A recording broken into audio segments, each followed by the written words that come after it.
కాబట్టి ఆయన దేవుని కుమారుడని పిలువబడ్డాడు అన్న వాక్యంలో. దేవుని స్తోత్రం. హల్లెలూయా.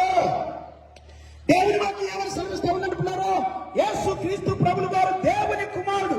లూకాసు వార్త 1:35 సెలవిస్తూ ఉంది, దూత పరిశుద్ధాత్మ నీ మీదకి వచ్చినప్పుడు సర్వోన్నతుని శక్తి నిన్ను కమ్ముకొనను గనక పుట్టబోవు శిశువు పరిశుద్ధుడై దేవుని కుమారుడనబడును. హల్లెలూయా.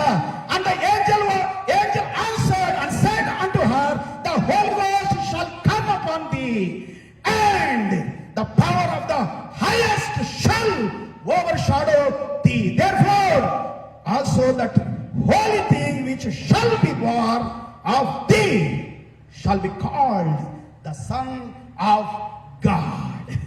Hallelujah. He is the Son of God.